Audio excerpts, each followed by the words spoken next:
오늘은 누가복음 15장 1절에서 10절까지 보겠습니다. 저희들이 계속 좁은 문, 좁은 길에 대해서 말씀을 살펴보고 있습니다. 좀 복습해 볼까요? 좁은 문으로 들어가기 위해서는 어떻게 해야죠? 좁은 문의 가치를 알아야 합니다. 좁은 길로 들어가서 끝까지 완주하려면 어떻게 해야죠? 좁은 길 끝에 있는 하나님 나라의 잔치와 영광을 보는 눈이 열려야 합니다. 그리고 이 좁은 길은 힘써야 들어갈 수 있기 때문에 짐을 가지고는 들어갈 수 없습니다. 그래서 불필요한 짐을 버리고 포기하는 것이 필요합니다. 이 세상의 부귀, 성공, 쾌락도 버려야 하고요. 천국길에 방해가 된다면 가족, 자기 목숨, 자기 재산까지도 포기하고 희생할 수 있어야 합니다. 우리가 지난 시간까지 이 부분에 대해서 말씀을 나누었습니다. 근데 이제 오늘 본문에서는요, 천국으로 가는 길에 버려야 할 것도 있지만 우리가 해야 할 사명도 있다라고 말씀합니다. 우리가 천국에 도착할 때까지 이 좁은 길을 걸어가면서 이 땅에서 해야 할 일이 뭘까요? 오늘 본문에서 이제 그 점에 대해서 말씀하고 있습니다. 우리가 좁은 길을 걸어가면서 함께 갈 사람을 모집해야 된다는 겁니다. 이 전도와 선교의 사명이 우리가 감당해야 될 일입니다. 좁은 길을 절대로 혼자 가서는 안 된다는 거예요. 같이 걸어갈 사람들을 모집하라는 겁니다. 전도하라는 거죠. 이 사명이 좁은 길을 걸어가는 모든 성도들에게 하나님께서 주신 사명입니다. 그렇다면 우리가 왜 전도의 사명에 헌신해야 하는지 몇 가지로 오늘 본문에서 살펴보도록 하겠습니다. 첫 번째, 전도는 하나님의 명령입니다. 저희들이 누가복음 14장에서 주인이 종들에게 내린 명령을 보았습니다. 뭐죠? 14장 23절 봅니다.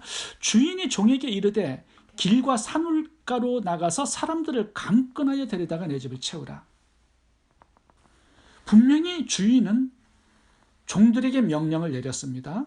가서 복음을 전해서 영혼들을 데려다가 천국을 채우라. 이 명령이에요. 근데 만약에 이 종들이 이 주인의 명령에 순종하지는 않고요, 예배만 열심히 드리고 기도와 말씀 묵상만 열심히 한다고 한번 생각해 보세요.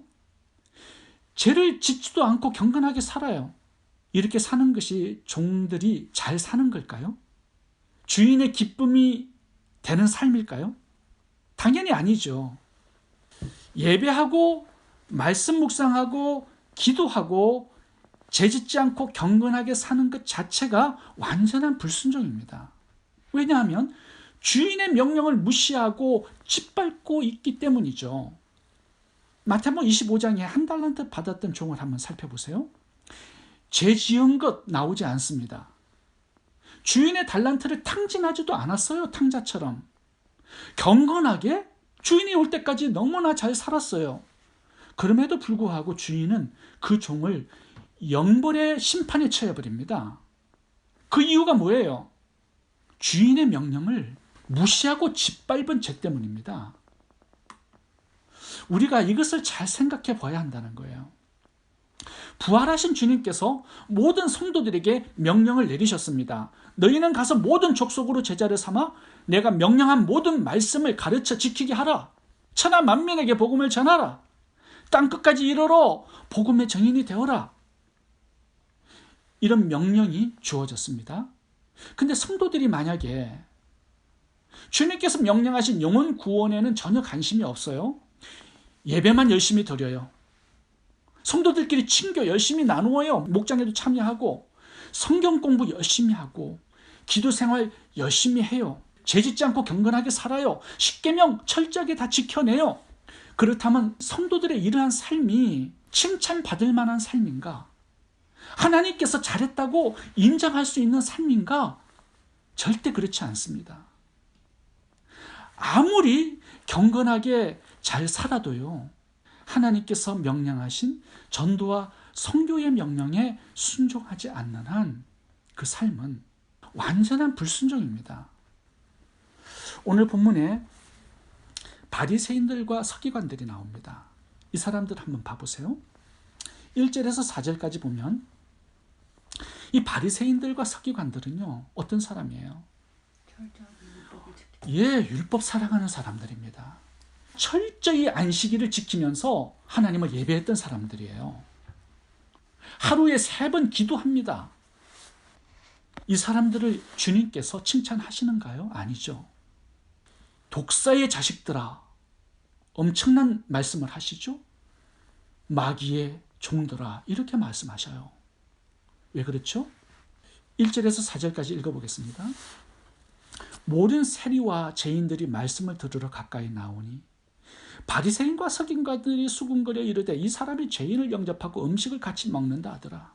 예수께서 그들에게 비유로 이르시되 너희 중에 어떤 사람이 양 100마리가 있는데 그 중에 하나를 잃으면 99마리를 들에 두고 그 잃은 것을 찾아내기까지 찾아다니지 아니하겠느냐. 이 세 개의 비유가 누가복음 15장에 나오는데 이 비유를 누구를 향해서 말씀하신 비유냐 하면 이 바리새인들과 서기관들을 향하여 하신 비유입니다. 뭘 책망하고 꾸짖는 거예요? 너희들 하나님께서 영혼을 구원하라고 사명을 맡기셨고 말씀을 맡기셨는데 너희들 왜 사명에 순종하지 않니? 그걸 꾸짖기 위해서 3가지의 비유를 말씀하시는 겁니다. 전도의 사명, 영혼 구원의 사명을 받았지만 그것은 하지 않아요. 예배만 열심히 드려요. 율법을 암송하기까지 해요.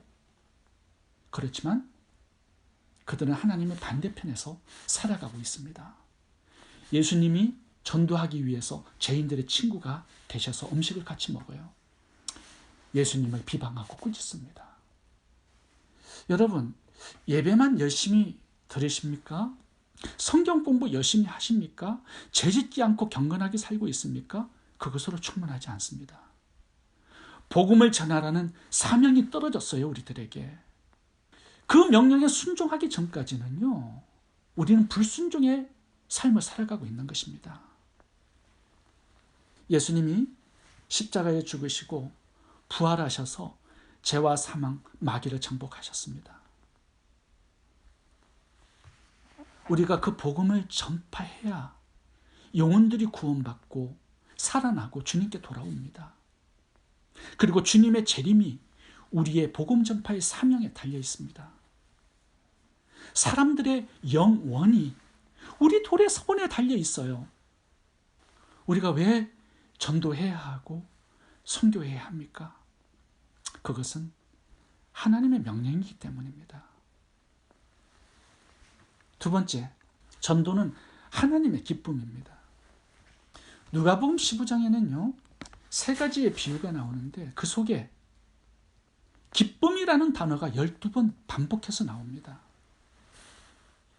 예수님께서는 이 3가지의 비유를 통해서 우리들에게 하나님의 기쁨이 무엇인지를 알려주기를 원하셨습니다. 하나님의 유일한 기쁨, 잃어버린 한 영혼을 찾는 전도라고 말씀합니다. 5절부터 10절까지 읽어보도록 하겠습니다. 또 찾아낸 적 즐거워 어깨에 메고 집에 와서 거복과 이웃을 불러 모으고 나와 함께 즐기자.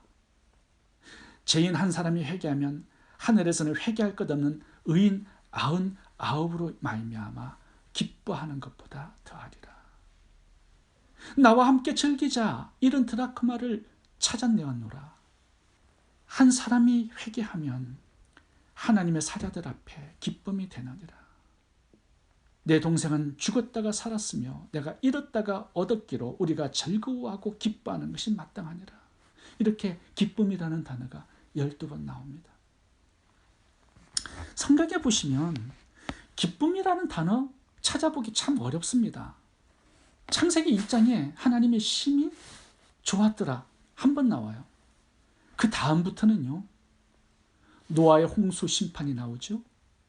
하나님이 근심하시고요, 사람을 창조하신 거 후회하십니다. 그리고 죽음의 심판이 나오죠. 구약은요, 하나님의 근심, 후회, 분노, 진노, 심판이 반복해서 나옵니다. 신약은 어떻습니까? 마찬가지예요. 예수님의 슬픔, 눈물, 진노로 가득 차 있습니다.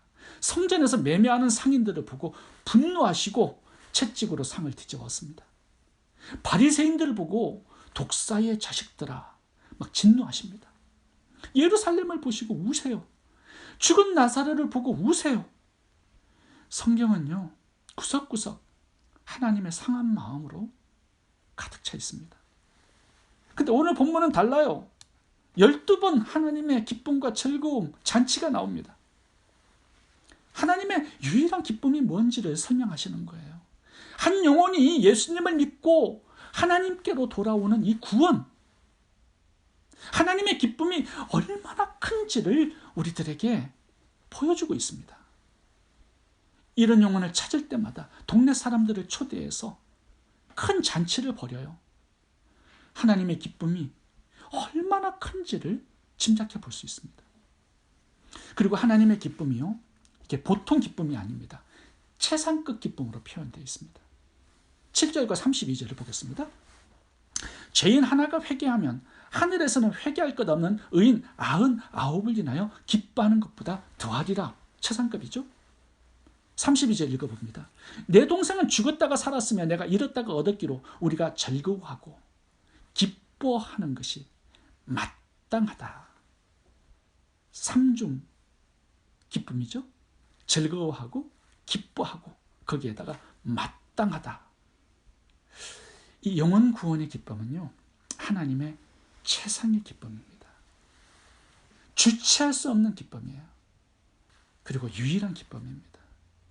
한 영혼이 집으로 돌아오는 것, 하나님의 품으로 돌아오는 것, 이것보다 더 큰 기쁨은 없다라고 설명하고 있습니다. 여러분, 예배에 참석하는 것으로 하나님을 기쁘시게 해드린다고 생각하지 마세요. 이것으로 나의 사명 다했다라고 생각하지 마세요. 하나님을 다른 것으로 기쁘게 해드릴 수 없습니다. 집 나간 자식들이 돌아올 때까지는요, 아버지의 기쁨은 없는 겁니다. 세 번째, 그렇다면 우리는 어떻게 전도해야 할까요? 전도의 전략 무엇입니까?